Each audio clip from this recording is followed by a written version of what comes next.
Yeah, boy. Oh, boy. What you listening to right now? It's Boots and Cats. Yeah. I was telling Dawood about it. He said he had never heard it, so just figured I'd play that shit for him. Sometimes I just need to learn to just say yes in life and just roll from it. Have you ever heard that song before? Yeah. Oh, where? What's your favorite part of the song? Yeah, that part. Oh, man. Yeah, Boots and Cats. I bet not, I swear. Boots and Cats, man. You're going to hear that now. Next party, you got to work. Yeah, tonight I'm working at a rave.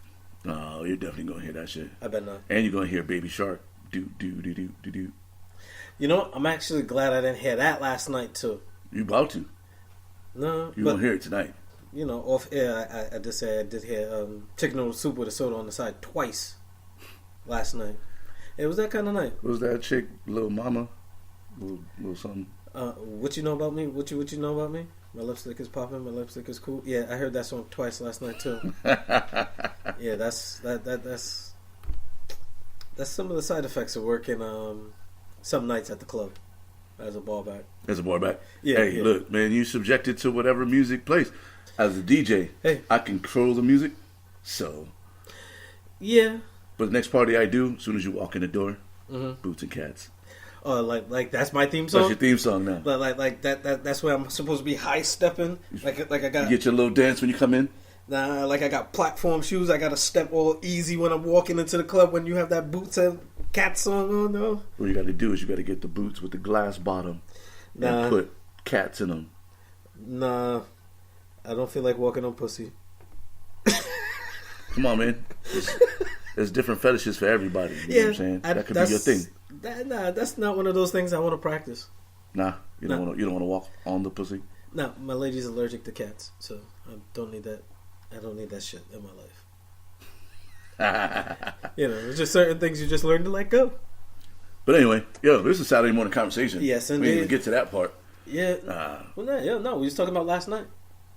True. About last night? Like, you didn't have work last night. Like, you worked, Sunday to Wednesday? Nah, but here's the thing. This is the last night of my bowling league. Mm-hmm. And for Friday nights.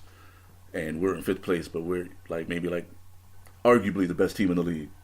And you're like Golden State, just like waiting to flip the switch type shit? Something like that. We're more like an older Golden State, like back when the Bulls, they had all the veterans. And Dennis Rodman? Right. Unlike Dennis Rodman. I don't know how much you thought about that statement. Not at all. But he played for the Pistons, and I'm from Detroit. So, I mean, aside from all the like... Wait, yeah, that era Dennis Rodman. You don't want to be modern day Dennis Rodman? No. Okay. No, I'm the Dennis Rodman that actually could like score the rock. You're the NBA Dennis Rodman. Correct. All right, yeah. You got to make that... You have to make that disclaimer early. Why? No, because you don't want to It should just be implied. Like, no, because you don't want to be post-NBA Dennis Rodman. Why? He's in the Hall of Fame. No, again. He's in the Hall of Fame based on his NBA career. His post-NBA... Listen, man, whatever Dennis Rodman does off the court don't got shit to do with me. I'm talking about in relation to a team atmosphere. Anyway, more to the story is I've been bowling like absolute dog shit the last couple of weeks. Mm-hmm. And last week was the last week of bowling, and I crushed it. That's all I wanted to say. You know what I'm saying? Bowled one of the highest series that I've had all year, and we took all 4 games. So, next week we get to collect our money. Bada bang. Bam. There it is. Whoop, there it is. I thought you knew. I'm glad I'm not going to hear that song tonight. So, so we got Tech Man Vinny in the building today. Oh, yeah. Say what up, Vin. What up? Yeah, new member of the team. New member of the squad. Yep, Tech Man Vinny. You're going to hear him. He's going to do some interviews, too. He'll probably come back on with his group. Yeah, he's supposed to be the Rock Lord, huh? Yeah, Vinny the Rock Lord. Yeah, Tech Man Vinny. The Rock Lord. The Rock Lord. Ah, there it is. That's the full name right there. Is. Vinny need a Facebook page that says Tech Man Vinny the Rock Lord. Mm-hmm. Definitely. How you going to spell Lord? Lawd? Very carefully. Huh? I'm going to spell it very carefully. Oh yeah. LAWD. So that way, you don't The Rock Lord. Loud. That's the very Massachusetts way to say Rock Lord. The Rock Lord. Rock Lord. I don't know if that's how you say it, but anyway. Well, I don't know if he wants to. Well, yeah, he's gonna spell it carefully. So hey, let's get right into it. Yep. You know what I'm saying? We round. What fucking round was this? Round 3. Round 3 of the Mount Rushmore of Mount R&B. Rushmore of R&B. All right. I just want to say, I'm like the Swami, the guru when it comes to these here predictions. All right. But yeah, right now I'm feeling highly comfortable with the way that I foresaw it, the way that I had my brackets, even though my Murray State kind of with Anthony Hamilton got knocked out real early. I didn't really make too much of a case for Lionel Richie. A couple other people Bryson didn't make the list, so I didn't really fight for him. A whole new world, people Bryson? Yeah, and we've had this conversation with people Bryson. We're not going to revisit that, but there's a couple of people like Alexander O'Neal didn't even make the list. Otis Redding, even some modern people like JoJo and Casey from Jodeci. Well, I mean, Ralph I sing as good as him. Nah, come on. I got the range of Luther. You know what I'm saying? I go from super low to super high, and it's it's delicious all the way through. Yeah, I'm gonna let you explain it as delicious. I'm not gonna. I should be on the list, but I don't have a record deal. You know what I'm saying? Belial didn't make it either. Belial doesn't deserve to be in the top 16. Belial's a very. He's good nice. He's very nice, but is he top 16 nice? Well, no. See, apparently, so, it is what it is. But I just wanted to give some shout outs to. Is he Minnie Riperton nice though? I'm gonna let you say the last name, but yeah, no, not really, because she actually made the list. Absolutely. Pinky out. So what? And and what? All right, so let's get into these results. All right, so for the 70s, we had number 1 Aretha Franklin against number 4 James Brown, and with a convincingly 83%, Aretha Franklin moves on. And I think I'm the only person that voted for James Brown. Damn. No, because really and truly, it's kind of hard to vote against Aretha, and she's the queen. So you gave him a mercy vote? Yeah. Because James Brown, what he actually stood for in the civil rights movement, his music, totally aside from his life, just solely based on his music and his cultural impact on what his music meant. Say it loud, I'm black and I'm proud. He had certain anthems. We was watching the thing on Aretha Franklin, and a lot of her early music was taken from other people. So, a lot of her hits, she basically was the Jacquees of her time. Oh shit! Where she was taking other people's songs. That's No. But she would take somebody's song, and she would actually make it better. So, but were they writing the songs for her? No, or was she just remaking songs already on the radio? Kind of she was doing a lot of that shit based on the tribute that they was doing on her on CBS that I had on the DVR we was watching the other day. But with James Brown, it was again his cultural impact for me was solid enough. Aretha's Aretha, and I'm not ever gonna take away anything from her. Oh, except that you just compared her to Jacquees. Yeah. But again, I'm not going to take away from Aretha. DJ Iron Monkey did that shit. Wait. DJ Iron Monkey. I mean, I know our voices sound different, but just in case y'all can't tell us apart, when you're looking for somebody to hit up on the Twitter and the Facebook.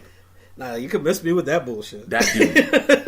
You can miss me with that shit. Nah, once you do your research, it is what it is. But again, Jacquees though. No. Yeah. Come on, man. You could have compared it to anybody better. No, but who's really taking other people's music and trying to remix it and trying to make it better? But everybody. Have you listened to the radio recently? It's all remix of 90s R&B songs right now. Yeah, and they're making it into country songs or rock songs or whatever. Yeah. Anyway, we're gonna let you off the hook for now. Yeah, again, I want my point to be understood that why I voted for James Brown, and it is what it is. But she moves on to the next round. The Aretha birds is about to get you, dog. Yeah, I don't need that kind of smoke. Anyways, so we have number 2, Stevie Wonder, versus number 3, Marvin Gaye, and with 60%, Stevie Wonder sees his way on to the next round. That's what's up. That was about what I figured it would be. Yeah.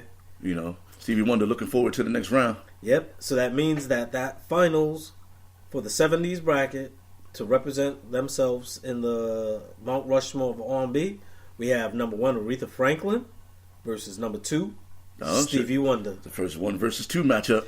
Yeah. That means the bracket worked like it was supposed to. Yeah. Chalk. So, moving on. Well, you have any... Nah, I'm good. Like, Stevie Wonder, you know what I'm saying? We'll see if he can pull it out over Aretha Franklin, or if Aretha Franklin's just gonna, you know, keep punishing people like she has been all throughout the bracket. Yeah, winning by like 30 points. She's like old school UNLV. Pretty much. Just running over people. But I don't know. This one's gonna be tough.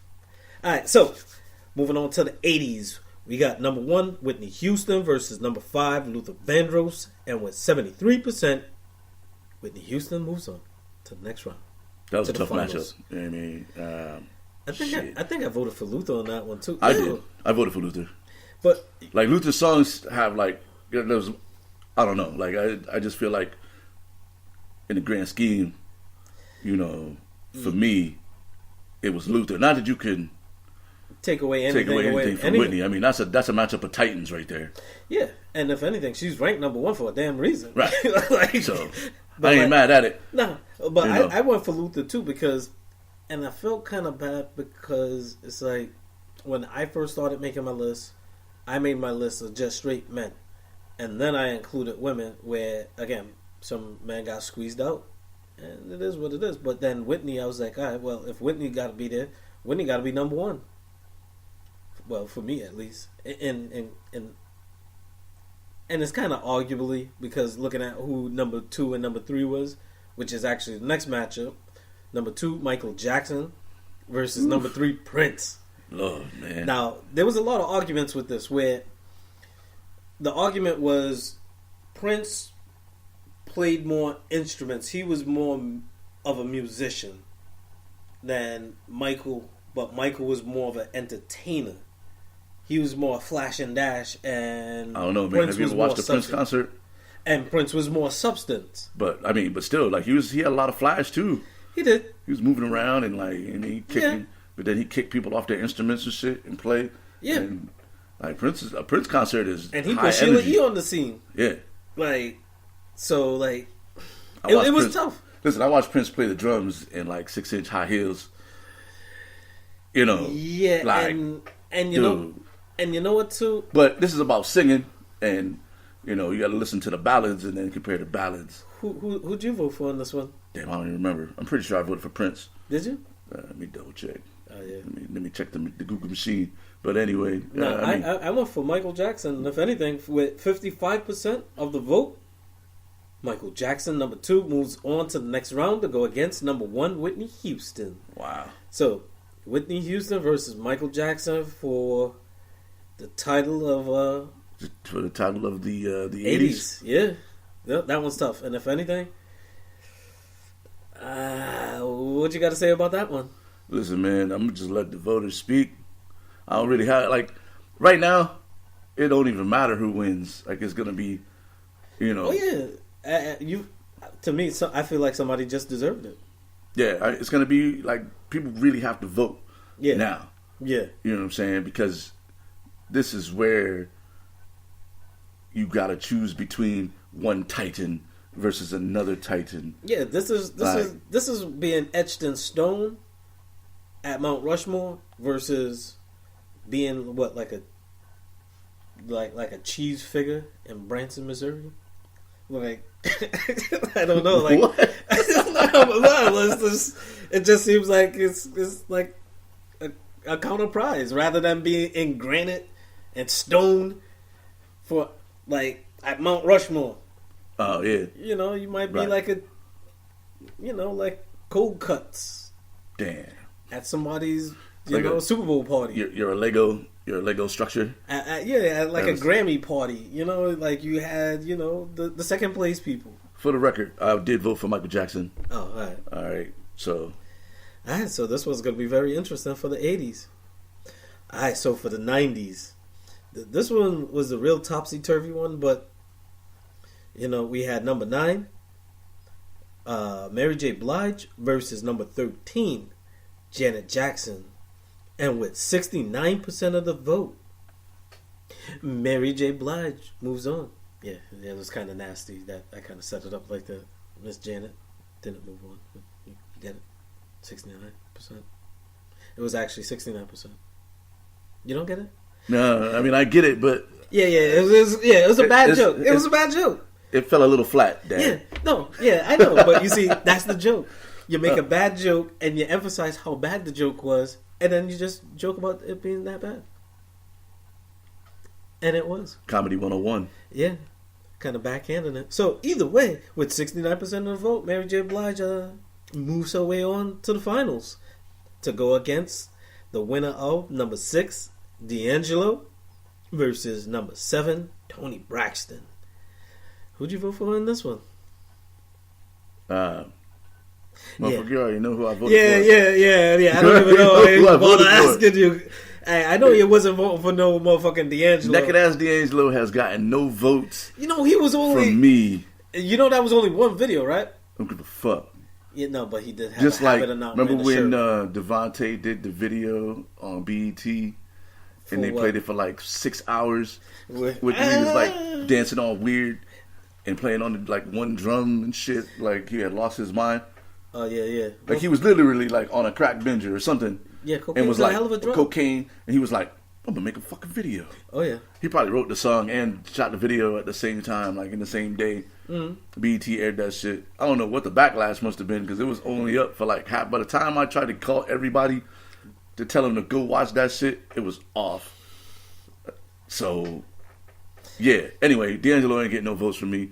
Well, yeah. Well, he didn't get enough votes because Tony Braxton with 52%. I mean, in any but round. this was actually kind of quick. Yeah. In any round, like I don't know how he got this far. No, I actually voted for D'Angelo, but apparently this one was very close. This was, this was the closest one because with 52% of the vote, Tony Braxton moves on to go against Mary J. Blige. So that's number 9 Mary J. Blige versus number 7 Tony Braxton for the 90s title for the Mount Rushmore of R&B. Who you going for with this one? Tony Braxton versus Mary J. Blige? Man, that's a tough one because I'm on record as saying that to me, Mary J. has like a marginal voice. He got the fucking what is that? A tape cover? It's a single for "I'm Going Down" on side program 1, and on program 2, which is side B of the tape. It's "I'm Going Down" the remix. There was a remix? Apparently so. Oh shit! Produced by Sean Puffy Combs for Bad Boy Entertainment and Gene Pope Olivier for Trackmasters. So, I mean, to me, her voice is marginal. But Tony Braxton don't have a lot of hits. She does. I mean, she has like really like 2 albums and maybe like 10 songs total that like people will like know that it's Tony Braxton. I didn't really like a lot of her newer stuff, but anyway. Well, see, look, like I voice comparison, Tony Braxton has a better voice to me than Mary J. But when you're looking at the grand scheme, that's where I'm gonna have to like really break it down. Who's really gonna represent the '90s? Like that, and that person has to represent the '90s. So, and see, this is where I saw Mary J at Essence Fest last year with my lady, and I say my lady like that's really her name. Like, either way, Andrea. So, and we saw Mary J and she was performing, and she puts on a real good show. Oh yeah, her shows are always real good, but even with the boots and the Mary dance.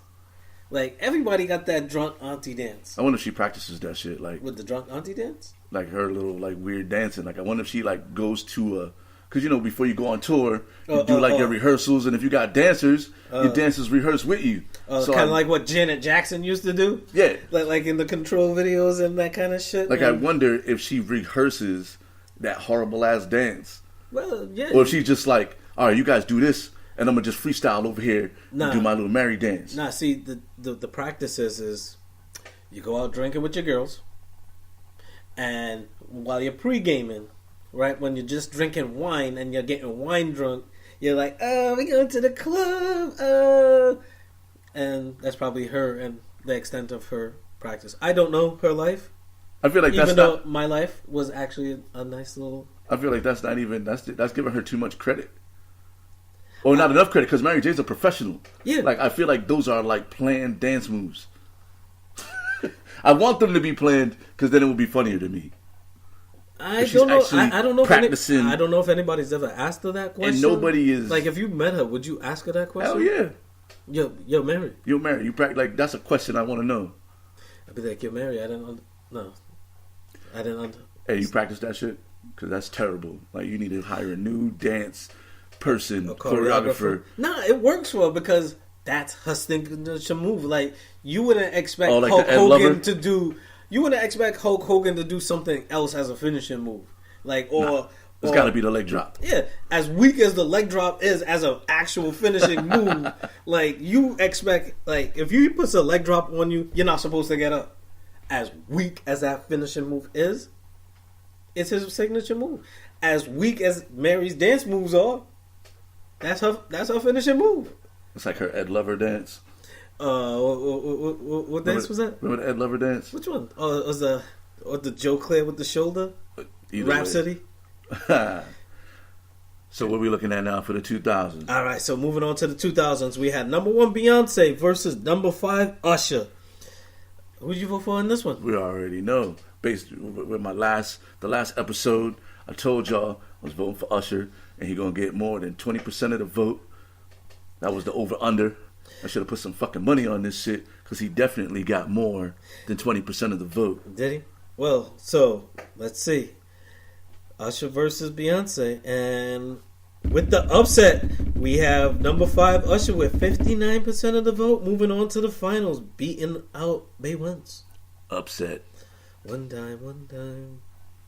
Yeah, so, Beyonce, I guess that's it for the Beehive. Or the Bayhive, how the fuck you say it. Well, listen, I don't need any of that smoke. To the showers. Yeah, I'll let you say that. Hey, man, I'm sending smoke signals. Let's go. I'm not... So you're rocking with Usher heavy. We got to see who he's up against first. Oh, in the finals? All right, there's different predictions for different rounds. Yeah, so for the finals here, we had number 2, Erykah Badu versus number 3, Jill Scott. Who'd you vote for in this one? Jill Scott. Did you? Yeah. I like Jill Scott, man. I do too. She has a lot of I nice vibes with Jill Scott. I probably got more Jill Scott songs in my little rotation. You know what though? And I've been listening to a lot of music recently, and Lion Bay sounds so much like Erykah Badu. So gross. It's like how Action Bronson sounds like Ghostface. Oh wow. Right, but for me, it's so some of the beats that Action Bronson uses, it's I would want Ghostface to be using. But either way, I appreciate both of them. But you went with Jill Scott, I went with Erykah, and with 68% of the vote, number 2, Erykah Badu, moves on to the finals. So that means that's number 2, Erykah Badu, versus number 5, Usher, for the 2000s face on the Mount Rushmore of R&B. So real quick, I just want to point out that there's the potential for the Mount Rushmore of R&B to be all female singers. Oh shit. Oh yeah, there's no chance of it being all male because the 90s bracket is two Mary ladies versus Tony. Yeah. So we could potentially have an all female R&B Mount Rushmore. Really? Wow. Yeah, was that? I think the toughest matchup going in is the 2000s matchup, as far as if Erykah can pull it out over Usher. You know what? Really and truly, when you look at the era 2000s, who had more of a cultural sonic ripple in that era? Usher. He had more hits. He had more records. No, but I say Erica because Erica created a vibe. But does that make her better? Does it make her impact more? Well, see, Usher was basically doing what was already being done. He just had a more modernized, right? Everything that he's done with the dancing had been done before with Michael. It's been done before with James Brown. You could even go further back than that. It's been done before with Erykah Badu too. The whole lounge vibe, like that's been going on. Well, like with the Billie Holiday type sound, but it's like she went to a different angle of things, and it created people like a Jill Scott, if you want, right? She created so much more of a vibe at her time for 2000s. So I don't know, man. You think that's a tough one? I think it's going to be the toughest one for Erykah Badu. Like I think the matchup, like it'll be almost a no-brainer for Aretha beat Stevie. I don't think it's going to be that close. I actually voting for Stevie on that. Whitney and Michael's going to be close too, but I think that when you're looking at the potential for an all-female Mount Rushmore, the toughest female, like the one who's going to have the most trouble getting out of their bracket, is going to be Erykah Badu. Yeah, I can see that. Fucking Mike just picked up my knuckles popping. Yeah, man. Sounded like the poppy paper and shit. Bubble wrap? Yeah. I call it poppy paper. Yeah. Oh my goodness. Nah, I use bubble wrap at my other job. So we got the final matchups. In the 70s, we got Aretha Franklin, number 1, versus number 2, Stevie Wonder. In the 80s, we have number 1, Whitney Houston, versus number 2, Michael Jackson. In the 1990s, we have number 9, Mary J. Blige, versus number 7, Toni Braxton. And for the 2000s, we have number 2, Erykah Badu, versus number 5, Usher. Now, it's going to be get online and fucking vote. Yep. You know what I'm saying? Tell your friends to vote. Ballots are going to be up tomorrow. Tomorrow we're going to give them an extra day. What, Sunday? Yeah. Not extra day. Yeah, You want to put them up today? Let's put them up today if we can. Alright, so Saturday? We're going to put them up today, right after the show. Alright. Give you an extra time to vote. Yep. Make your arguments. Post Tell your videos. friends to vote. Yeah, make your case, because if anything, I'm gonna try to make a case for Stevie Wonder, because I noticed that I was getting a lot of notifications from YouTube. I have a YouTube page that I really don't push and I really don't pump. I don't really put that much content, but one of the things I did years ago was I posted Rocket Love by Stevie Wonder, because I was leaving Florida when my first time I was able to see them after so many years, and I had to fly back home, and it was warm in Florida, and I was coming back to cold Rhode Island. So the video for some reason wasn't on YouTube, and I uploaded it. And that's a little fast fact, I was the first one to upload Rocket Love by Stevie Wonder on the YouTube. Now I started seeing a spike because apparently I guess he did, and I didn't watch it yet. He performed it at Nipsey's funeral. Oh, word. So I started seeing a spike of notifications. Rest in peace, Nipsey. I'm like, what the fuck is all this? Rest in peace, Nipsey. Right? So it's just weird. But Stevie gets my vote. Even though Aretha, again, I kind of made my argument earlier, and I'm not going to rehash that because I don't want that smoke. He's voting for Stevie Wonder against the 1970s Jacquees. Well, no, I also saw Stevie live as well. So, like, that's the thing. I'm never going to be able to see Aretha live, seeing that she's dead. But I saw Stevie live, and for me, the journey to see Stevie in the car with me and my lady, where it was a nice little adventure for us to drive, and it was weird because we went through these back roads, and I swear to Moses, you know, like how you see the little shacks? Little shanty type houses on the side, like when you're driving like some of the back roads. I don't know why the GPS was taking us this way, because it had like hills like at like a 20-degree decline. It was weird, and it was icy, raining. It was kind of spooky shit. But on one of the houses, I swear I saw a noose hanging up in like their little parlor area, and I'm like, yo, what the fuck? You just can't go to that area anymore. That's all that means. But I thought the GPS was really setting me up. I'm like, yo, what the fuck is this shit? What kind of conspiracy shit is that, man? I don't know. The and GPS I wasn't even. You were telling the GPS where to take you. No, I said take me to the Stevie Wonder. It was somewhere like it was in Connecticut. like, oh, it's Dawood. We're gonna send him to the fucking back roads. So you can I don't know. I don't know because sometimes I feel like my life is like what was that? Remember that movie with Jim Carrey where the Truman Story? Right. So Truman somebody's Show. just setting up your life. Yeah, that's why I'm like, yo, I swear to Moses, I better not hear that Boots and Cats song at work tonight. Hey, there's no reason for me to hear that tonight. To the machine that's following around. Oh no, Iron Monkey, go ahead and make sure that Boots and Cats gets played tonight. No, I don't need so that. So he can Truman, continue to believe the ghost in the machine. Continue on. There's no ghost in the machine, man. There is. It's very weird. And it's true. It's happening, but they'll put it in the movie and make you feel like it's craziness. Like, yo, you just smoke way too much weed, dude. Speaking of which, so yeah, they fucking caught the WikiLeaks dude. Well, they already knew where he was. Oh yes, Julian Assange. Julian Assange, the WikiLeaks dude. Get it? The pure internet thug. Pure internet thug and stealing secrets and all that. We all know the story. I guess I didn't know. You didn't know the full? I didn't know that he was basically squatting at the Ecuadorian embassy in London. Yeah. Like basically just living there rent free and shit.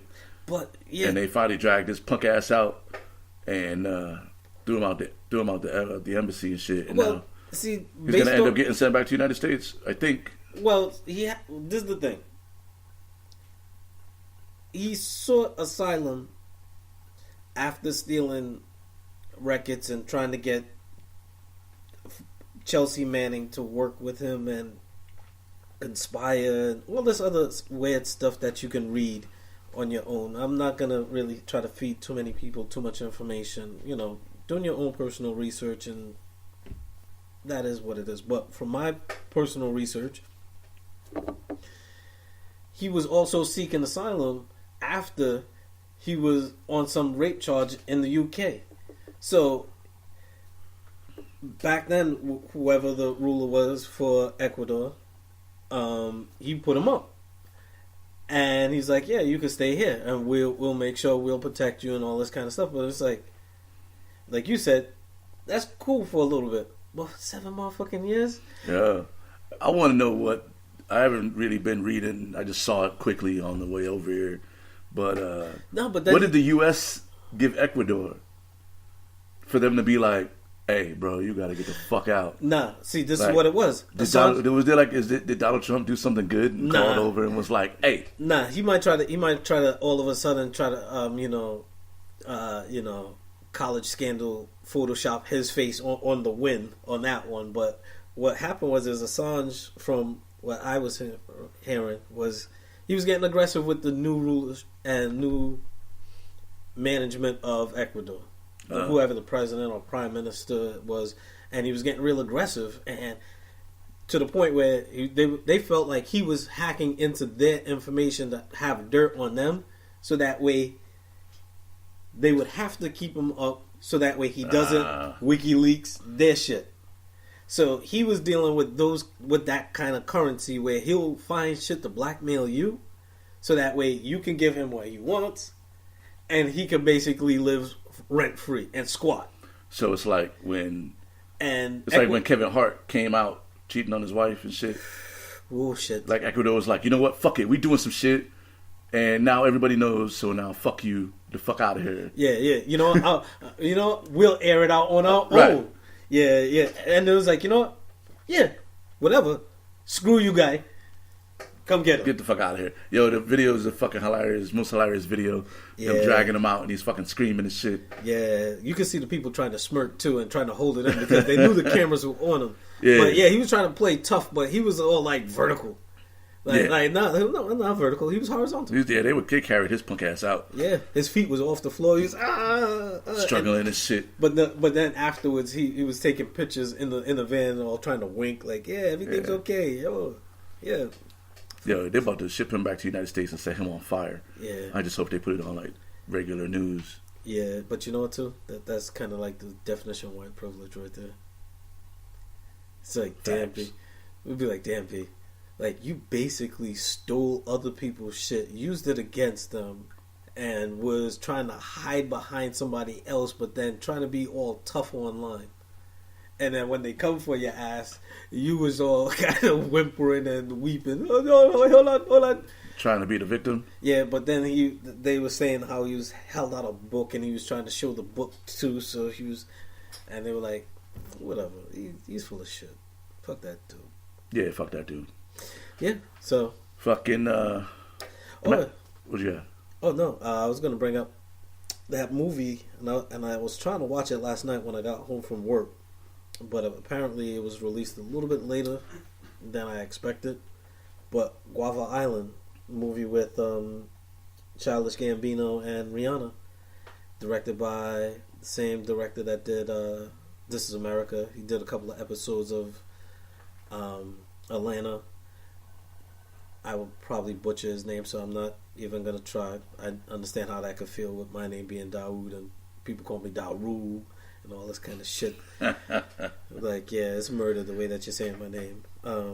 But yeah, somebody called me Ja Rule one time as a joke. I'm like, yeah. Either way, but yeah, he directed it. It's probably like 56 minutes long on Amazon. What's it? Amazon Prime. Oh, sorry, yeah. It's also on like their Prime original video. Yeah, Prime original shit. So Prime originals are pretty dope generally.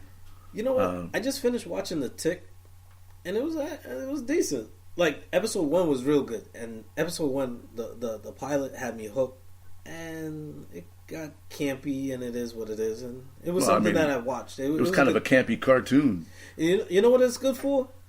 Like, for me, if I was in the kitchen, like, washing dishes, or, like, baking something on a Saturday morning where I'm just, like, killing time, I watch The Tick, because I don't have to be glued to the TV and look at all the details and have to try to piece together all the clues. I could wash dishes and miss what the punchline was and keep it moving. It was that type of show. Hey, I don't know. I mean, the best show I've seen on Amazon Prime is Sneaky Pete. You know what, too? Bryan Cranston. I didn't get to season 2 yet. What's his name? Giovanni Ribisi. I think that's how you say his shit. Super good. If you get a chance, watch Sneaky Pete. Yeah, I didn't get to season 2. For some reason, I was paused on that. But it's pretty good. Yeah, it's one of the benefits that you get with Amazon Prime. Absolutely. Hashtag label out. Hashtag label out. Can I get my account free, please? Amazon Prime? Well, at least we're going to get Amazon Prime. We're going to get Jeff Bezos to sponsor the podcast. So we can get all our shit from Amazon for free. Yeah. Get like embroidered hoodies. Hoodies and shit. Hey, I'll take it. Less laundry for me to do. I don't feel like I would be Petty Luther King if I didn't take a little bit of opportunity out of the show as we continue through to talk about NBA playoffs. LeBron. Oh, missing the NBA playoffs? Missing the NBA playoffs. But I think I already talked about that. More importantly, Magic was so fed up with LeBron's bullshit. It's LeBron's fault, huh? That's it. It's LeBron's fault.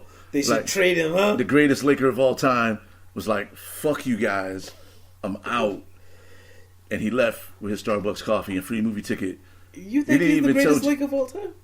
Second greatest Laker of all time. Kareem's the greatest Laker of all time, to me. Where does Jerry West fit for you? As the logo. He's not just the logo, but remember, he was also the GM during the Shaq and Kobe years. Oh, that's right. So he wasn't just a player and the logo of the league while being a Laker. But he was also a GM, so he did what Magic was trying. He's only the logo because he was famous at the time when they created the logo. If the NBA didn't have a logo until Jordan played, guess what the logo would be? The Jumpman. Well, it'll be sponsored by Nike, but then that you don't want the league to be sponsored by one brand.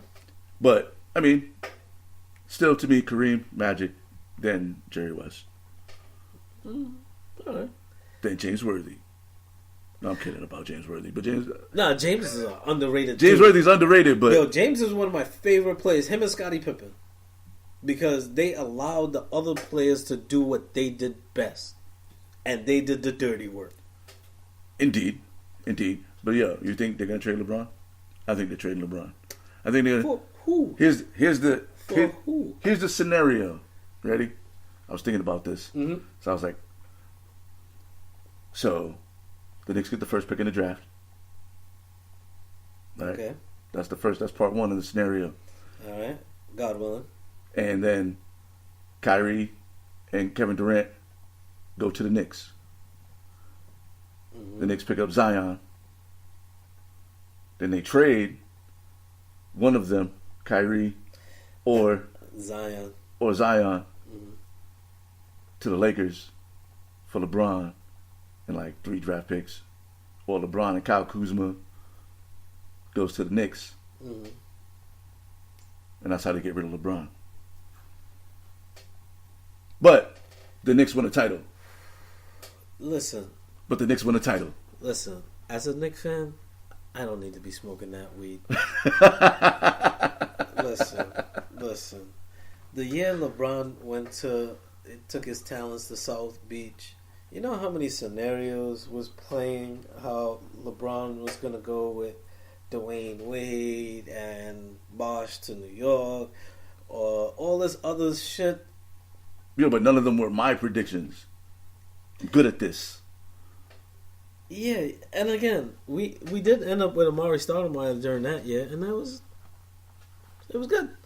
We did make the playoffs with Amari on the team, and then I think who knows? But you're gonna have Bron and KD and Kyrie. Nah, I think they're gonna trade Kyrie and Zion to get LeBron. Nah. Why would they sign somebody to trade him? That happens all the time in the NBA. No, but that's bad business. To get LeBron. No, but you already know what you're getting when you get LeBron. Zion's still raw, untested talent. Oh man, listen, Jeannie Buss doesn't want to fire Luke Walton and LeBron. No, he's already fired. No, they fired him. Yeah, damn, I missed that whole shit. Boom, boom, boom. Anyway, yeah, nah. Jeannie Buss doesn't want to give up control of her team, which is why she was pushing back on them so tough. Like she's like, "Yo, LeBron, you're fucking out of here because you're fucking up my vibe. I do things a certain way over here, and it's not the LeBron way. You're gonna do it how I want to do it, or you're gonna be fucking out of here." Watch. What's today? April 13th. Mm-hmm. By the time the NFL draft happens in a couple weeks, LeBron will be a Knick. Listen. I don't need that kind of bullshit. No. I know it's not happening. Watch. When it happens, just be like, Daryl, you're the fucking god of this prediction shit. Yeah, I'm gonna let it happen first, and then I would say that. But for right now, I'm not saying that shit. Charlie Ward, I'm still waiting for you to hit me up so you come get these buckets. Well, you and this Charlie Ward. Listen, I'm gonna get Charlie Ward the basketball business. Okay. All right. Watch. Charlie Ward hit me up. I hit him up on Twitter. He ain't hit me back yet. Oh. I was like, "Yo, Charlie Ward, come get these buckets." Listen, don't be calling out Charlie Ward and end up like that poacher. And what I what I had listed here as the poacher's karma. I know you wanted to talk. Karma. Listen, the world operated in a good way. Okay, like you know this story better than I do. You know, dude's out poaching. What was he poaching? Who knows? Tigers? Who gives a fuck? Lions? Elephants probably. Mm-hmm. And so he got attacked by the group of elephants that he was trying to poach, and they stomped him out. They did the river dance on his ass, and then he got eaten by lions. Oh, then. Like, fuck you. Like the whole, like they were like, you don't even get to be buried. Wait, did you say he got eaten by mad lions? Not that reggae artist. And wow. He got eaten up in a freestyle battle. Nah. Why would you do that? Are you that mad still about the LeBron thing? Yeah, I am. You're just trying to... Yeah. I had to go that angle with the mad lion. But yeah. He got eaten up in a battle. Good for nature. You know what I'm saying? One for nature. I'm going to just try to ignore you right now. Yeah, the circle of life. Yeah. Word for nature on that one.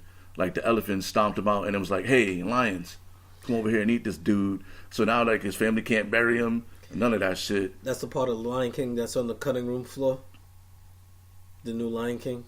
The live action one. That scene where he got stomped out by the lions and eaten by What was the brother's name? Yeah, we're not gonna lie. That's Mufasa's brother, Scar, right? Yeah, we can't have you smoking on the show, man. If you're gonna try to make these connections. No, but I'm saying you see the connection though, right? I do. That's the part of the New Age Lion King that they had to cut out. That's the rated R version that they were like, if they wanted to go like the Deadpool route. So, was there really a poacher, or was it re-edits that somehow got out from the actual live Lion King? It might have been a colonizer, and they wasn't hearing that shit. Possibly. Oh, shit. See, what this dude does is like the whole show is like, I'm not going to be problematic. No, I'm not going to say no, nope, not me. I don't want that smoke. No, not trying to get that smoke. No. But then he slide them in like low key, like throwing grenades under the bus and shit. Yeah, it'd be like, hold that. If you're not paying close attention, you know what I'm saying? We'll get them shots in. He gets those shots in on the low. But don't worry, people. I'm here to make sure that when he's messy, I let the world know he's being messy. Nah, that's my kung fu. Because sometimes we met. Oh, I'm a messy individual, man. My room's messy. My car's messy. No, you have Petty Luther King. Oh, and I'm Petty Luther King. So you got that. I really don't have that. I'm just saying, like, the poacher got what he got coming to him. Sneaky jab, yo. It's my kung fu, know what I mean? But, yeah, fuck that guy. Yeah. And now he's in as they say, a better place. Yo, imagine his death, though. It's like, yo, I got you, motherfuckers. All right? I just... 1, 2, and then, boom! He gets stomped. The fuck? And then gets stomped out. I'm like, all right, motherfucker, and they start kicking him and shit, start spitting on him, and then looks like lifting him up in the air, shaking him and shit, and then slamming him to the ground. Looks like the scene in Goodfellas when they're stomping that dude out. A cross between that and remember in the first Avengers movie where Hulk grabbed Loki and he was just slamming him on the ground. Yeah, the elephants basically did him like that with their. I wonder if they snuck up on him. You know what I'm saying? Like if it was like, yo, I don't understand how you get snuck up on by a pack of elephants. Yo, but what if they did though? Like, what if Karma was just like he was like behind a bush, and then one elephant was like, yo, Tyrone, what the fuck is that over there? That dude looked like he about to do some poaching ass shit. Hey, let's go get this motherfucker, yo. Again, he was so focused on his shot, he didn't hear elephants like running up on him. He had like earbuds in and he was listening to some like Metallica. He was listening to our podcast, real focused and shit. Yeah, he's like, you know what? Yo, these motherfuckers is talking some real shit. When I get done, I'm gonna vote for the motherfucking R&B shit.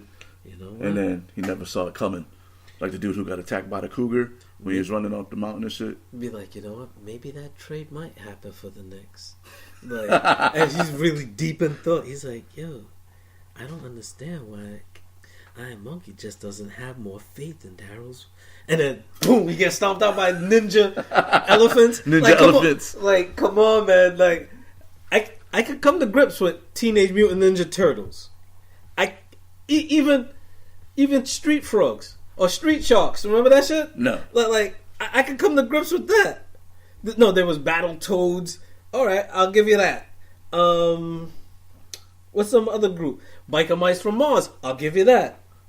I have no idea about it. I'm not giving you. What channel was you watching Saturday morning cartoons on, bro? No, I'm not giving you Ninja Elephants. I'm just saying. I'm not doing that. Weird shit happens in the wild. Watch, you're gonna watch like they're gonna do like Planet Earth 3, and David Attenborough is gonna be like something we've never seen before: elephants being stealthy. And you're gonna see elephants moving through the jungle, not making any noise, and they adapted. They got soft pads. It's like an episode of Samurai Jack with elephants up in the trees, and they're shooting their little ninja stars and shit like that. No, just stealthy, man, just stealthy. They got their feet adapted to be softer when they move, so they don't make any noise. And they got like a thin layer of fur, so when they run through the bushes, bushes don't make any noise. So they got the equivalent of Air Jordans. Somehow elephants have evolved. They got Air Max feet. They got the Air Max feet. They evolved to the point where they've developed soft padded shoes to walk on hard leaves and it not make it one sound for a guy to break out of his thought on maybe that trade might work. Absolutely. Maybe they might have to include Kyrie. Or maybe they can get Alonzo Ball in return. Like, come on, man. It's not out of the realm of possibility, is all I'm saying. Why am I the one that has to be cautious about smoking while doing the show? You know what? Because you Yo, I don't know. Motherfucking elephants developing shoes. Okay, again, Biker Mice from Mars, Battletoads the video game, Ninja Turtles.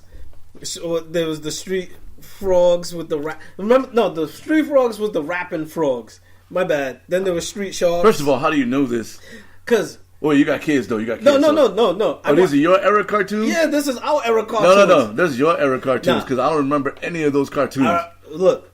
Look. We're about to finish up the Mount Rushmore R&B. We might have to revisit that conversation we had about Saturday morning cartoons and listen, TV anthems. I was watching USA Cartoon Express. Yeah, and Yogi Barbera Space Race. So you'll get like Quickie Koala. You'll get like Quickie Koala on USA Express. You'll get motherfucking probably like Galaxy Trio. Nah, man, it was Hanna-Barbera Space Race, and Captain Caveman, and motherfucking not Scooby-Doo. Anson, but Captain Cave, Anson. The little dogs and shit, and motherfucking Monchichis, Yogi Bear, and motherfucking Mask. Wait, did you used to watch the Yogi Olympics? Captain Planet, yeah, the Yogi Olympics, all that shit. Wait, Captain Planet wasn't on. Was he on USA? I think so. Not you see. I don't even fucking know, man. There's so many cartoons. No, but see, I'm telling you, I go deep with the cartoons. Apparently, yeah, because you just rattled off 5 cartoons that and nobody in the world. I'm not giving you Samurai Ninja elephants. I'm not doing that. Watch Hasbro, my Hasbro, Mattel, Bandai, make the motherfucking Bandai. Make the Ninja Elephants cartoon. Matter of fact, any artist I know like start developing Whammo. Start developing a Ninja Elephants cartoon. I guarantee it's a hit. Listen, you know what though? Gummy Bears was a hit. Ninja Elephants is gonna be a hit. Kung Fu Panda, hit. Yeah, DuckTales. Listen, you had Tailspin. Ninja Elephants. One could be from Trinidad.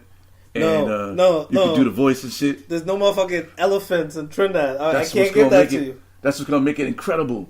They're gonna be like, I'll give you a hummingbird from Trinidad. I'll give you that because the hummingbird is the symbol bird. Oh, the bird. Hey, I'm gonna work on this. We're gonna do voices for it. You're gonna be the Trinidadian elephant.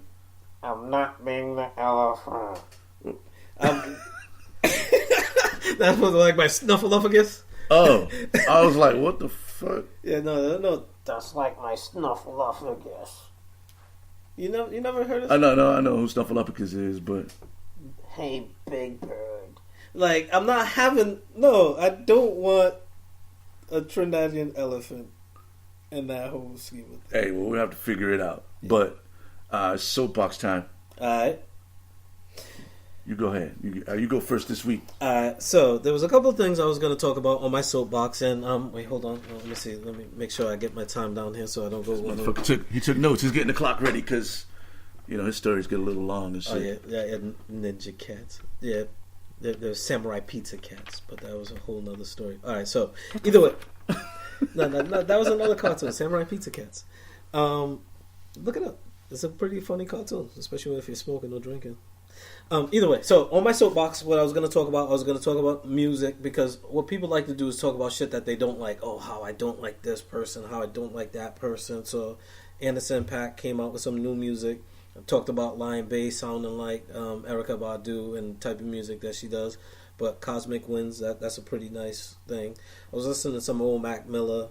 Also, Marvin Gaye had his Lost music. Oh, yeah. I heard about some that. of it was remixed by Salam Remy. So the one song I like was Symphony. I might use that for the podcast. But then there's other people like Kamasi Washington going on tour with Herbie Hancock. Then there's people like Thundercat, Robert Glasper. Still waiting for Jay Electronica, and I was going to talk about that shit. But after last night working and the club being packed full of people, one thing that I have to say is, if you get a drink, cool. Even if you get something for free, tip your bartender. Like, especially if you want the bartender to take care of you. Like, you're standing there and you're like, you're waiting for a drink and you want the attention for the bartender to acknowledge you. When they do that, show your gratitude by tipping, because if anything, there should not be over 1,000 people in a club and you don't walk away with a nice set of change. 1,000 people, let's say 500 people drink, right? Just leave $1. 500 people leave $1. What's that? $500 right there. Boom. Easy. Sadly, it didn't even work like that. So, my soapbox is tip your bartenders. Take care of your bartenders. They will take care of you because they have to take care of their barbacks. And me, as a barback, I take care of people. Like, I'll make sure that you have some free water and cups. And I'll make sure that the bar is wiped down so that way you're not putting your elbows on a puddle of water or somebody spilling drinks on you. Like, just simple shit. Like, respect professionals and what they do in their profession. And that's my soapbox moment. Hey, not to mention that when you tip your bartender, your drinks get better throughout the night. That's not a myth. No. You know, you tip your bartender a couple of dollars every time you get a drink.